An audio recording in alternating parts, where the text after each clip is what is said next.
ဒီနေ့မှာတော့2026မေလ10ရက်နေ့ကနေပြီးတော့2026မေလ16ရက်နေ့အထိတပတ်စာဟော့စတန်များကိုဟောကြားပေးသွားမှာပဲဖြစ်ပါတယ်ရှင်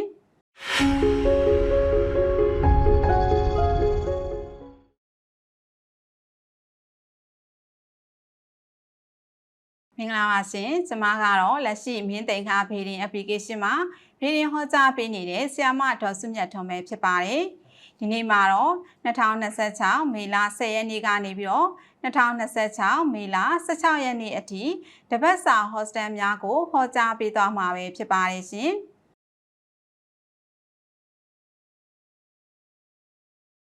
တနင်္ဂနွေသားသမီးများအတွက်တပတ်စာဟော့စတန်တနင်္ဂနွေသားသမီးတွေကတော့ဝန်ထမ်းဖြစ်ပါကလာစာတို့ယာရုတို့သတင်းကောင်းကြားရမယ်ပဲပြောင်းနှံကောက်ပဲတီးနဲ့ရောင်းဝယ်ရေးကောင်းမယ်ဈေးကောင်းရမယ်ရက်ဝေးမှငွေရောက်မယ်သို့မဟုတ်ရက်ဝေးသို့ငွေပို့ရမယ်အမွေကိစ္စညှိနှိုင်းရမှာအောင်မြင်မယ်မိဘတအူအူကျမ်းမာရေးညံတော်လဲစိုးရင်စရာမလိုပါတင်နာအပြိုင်လုပ်ငန်းများအောင်မြင်မယ်ကျမ်းမာရေးကတော့စီယောဂါဖြစ်တတ်ပါတယ်ပညာရေးမှာအောင်မြင်မှုများရရှိမဲ့အချိန်ဖြစ်ပါတယ်အခြေရေးမှာအနှောက်အယှက်ပေါ်မယ်အိမ်အောင်ရေးမှာလည်းအိမ်အောင်ဘက်နဲ့အဆင်မပြေဖြစ်မယ်ကံကောင်းသောကဏ္ဍများမှာ6ခွန်9ကဏ္ဍများဖြစ်ပါတယ်ရတရားအနေနဲ့ကတော့တနင်္ဂနွေနေ့မှာတကိုကြီးဖရာတနင်္ဂနွေတောင်းမှာအုံရွက်14ရွက်သာသနာအလံ9လက်ကိုကတ်လှူလိုက်ပါရှင်တနင်္ဂနွေသားသမီးများအားလုံးစိတ်ချမ်းသာခြင်းကိုယ်ဤကျန်းမာခြင်းနဲ့ပြည့်စုံကြပါစေလို့ဆရာမစုမြတ်ထွန်းမှဆုမွန်ကောင်းတောင်းပေးလိုက်ပါတယ်ရှင်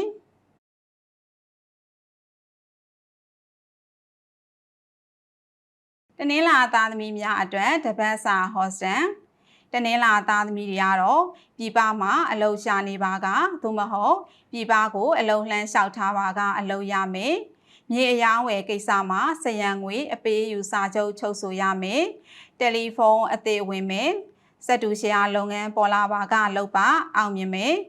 အမှုဟောင်းရှိပါကအမှုနိုင်မယ်နေအိမ်ကိုအရက်ပလင်းဘီယာဘူးဘီယာပလင်းများရောက်လာပါကကံညံတက်မယ်ကျမ်းမာရေးမှာတော့လက်နာမယ်ပညာရေးမှာအားလဲနေပါသဖြင့်ကြိုးစားပါအခြေရေးနဲ့အိမ်အောင်ရေးမှာတော့တာယာပါတယ်ကံကောင်းသောကဏ္ဍများမှာ4 8 9ကဏ္ဍများဖြစ်ပါတယ်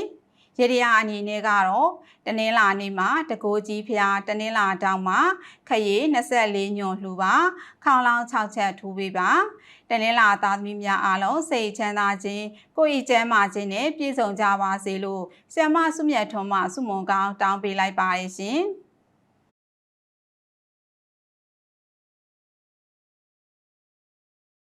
အင်္ဂါသားသမီးများအတွက်တပတ်စာဟော့စတန်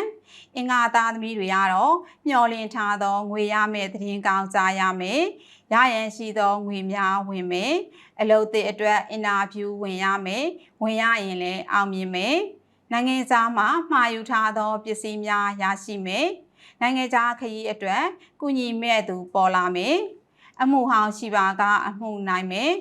နေအိမ်ရှိမှကြီးတာတက်ပြီးထို့သို့တာပါကကံကောင်းတက်ပါတယ်ကျမ်းမာရေးကတော့ခါနာခါကိုက်ဖြစ်မယ်ပညာရေးမှာတော့စ조사ထားမှုများအတွက်သတင်းကောင်းကြားရမယ်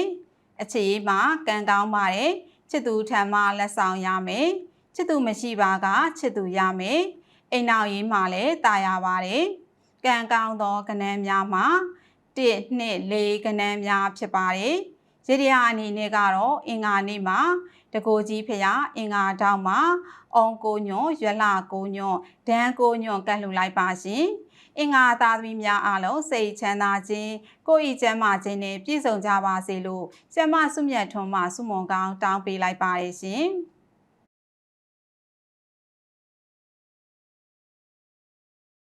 ဗုဒ္ဓဘုသားသမီးများအတွက်တပတ်စာဟော့စတန်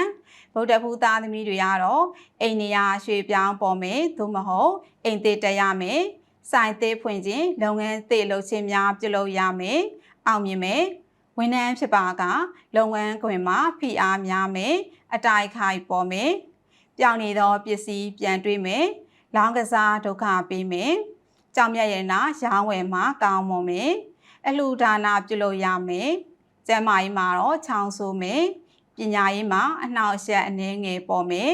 အခြေရေးနဲ့အိမ်အောင်ရေးမှာတာယာပါတယ်ကံကောင်းသောကဏ္ဍများမှာ2 3 8ကဏ္ဍများဖြစ်ပါတယ်ရတရားအနေနဲ့ကတော့ဗုဒ္ဓဖူးနေ့မှာတကိုးကြီးဖျားဗုဒ္ဓဖူးတောင်မှာရွှေထီးလေးလက်ကတ်လူလိုက်ပါရှင်ဗုဒ္ဓဖူးသားသမီးများအားလုံးစိတ်ချမ်းသာခြင်းကိုယ်ဤကျမ်းမာခြင်းနဲ့ပြည့်စုံကြပါစေလို့ဆရာမဆုမြတ်ထွန်းမှဆုမွန်ကောင်းတောင်းပေးလိုက်ပါတယ်ရှင်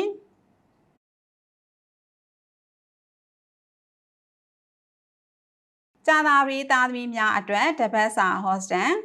ကြာသာပရိသားသမီးတွေကတော့အိတ်ခမ်းတိုက်ခမ်းကွန်ဒိုခမ်းအရာဝယ်ဖြစ်မယ်ဝန်ထမ်းဖြစ်ပါကလာစာတိုးယာရူတိုးမယ်နိုင်ငံခြားတန်ယုံတယုံမှာဗီဇာလျှောက်ထားပါကဗီဇာရမယ်ဆွေမျိုးအကြီးအကဲတူထံမှာအကူအညီရမယ်ရေလုပ်ငန်းရေထွက်ပစ္စည်းရောင်းဝယ်လုပ်ငန်းမှာကောင်းမွန်မယ်ကျွေးကိစ္စအတွက်ရင်အေးရမယ်ကျန်းမာရေးကတော့သွားနာသွားကိုက်ဖြစ်မယ်ပညာရေးမှာစိန်ခေါ်မှုကြီးမားနေပါသဖြင့်ကြိုးစားပါအခြေရေးမှာချစ်သူရဲ့ဆွဆွဲမှုကိုခံရမယ်အိမ်အောင်ရေးမှာလည်းအိမ်အောင်ဘက်နဲ့စကားများရမယ်ကံကောင်းသောကဏ္ဍများမှာ3 5ခွန်ကဏ္ဍများဖြစ်ပါတယ်ရတရားအနေနဲ့ကတော့ကြာသာပရိနေ့မှာတကိုးကြီးဖျားကြာသာပရိတောင်မှာဖျောင်းတိုင်းတက်စီထွန်းကြီးပူဇော်လိုက်ပါရှင်ကြာသာပရိသားသမီးများအားလုံးစိတ်ချမ်းသာခြင်းကိုယ်ဤကျမ်းမာခြင်းနဲ့ပြည့်စုံကြပါစေလို့ဆရာမဆုမြတ်ထွန်းမှဆုမွန်ကောင်းတောင်းပေးလိုက်ပါတယ်ရှင်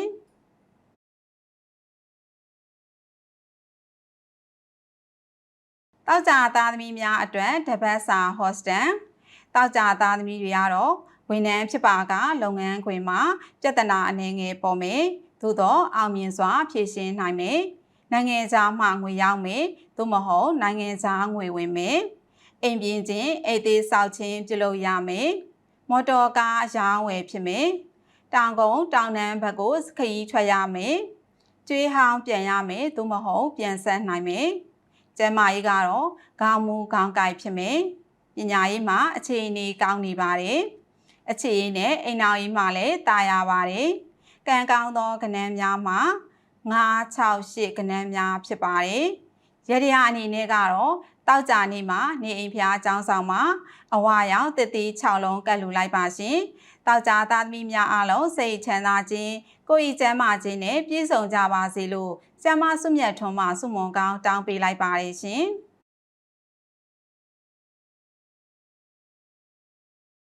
စနေသားသမီးများအတွက်တပတ်စာဟော့စတန်စနေသားသမီးတွေကတော့ဝန်ထမ်းဖြစ်ပါကအလုပ်ပြောင်းအလုပ်နေရာပြောင်းမယ်ကောင်းသောပြောင်းခြင်းဖြစ်မယ်မော်တော်ဆိုင်ကယ်အရောင်းဝယ်ကောင်းမယ်တယ်လီဖုန်းပြောင်းမယ်ပြတ်မယ်စာချုပ်စာတမ်းတစ်စောင်ပြုလုပ်ရမယ်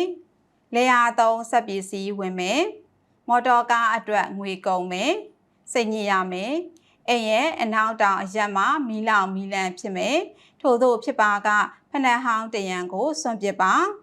အနုပညာလုပ်ငန်းမှာဝေဖန်တိုက်ခိုက်မှုများခံရမယ်တခိုးခိုးခံရမယ်လူလိမ်ခံရမယ်တတိထားပါကျမကြီးကတော့နားဦးနားကိုက်နားလေထွက်ဖြစ်မယ်ပညာရေးမှာစူးစမ်းမှုအားနည်းနေပါသဖြင့်စူးစမ်းပါအခြေရေးမှာချစ်သူနဲ့အနေဝေးနေလိမ့်မယ်အိမ်အောင်ရေးမှာလည်းတာယာမှုမရှိပါကံကောင်းသောကဏ္ဍများမှာ4 5ခွန်ကဏ္ဍများဖြစ်ပါတယ်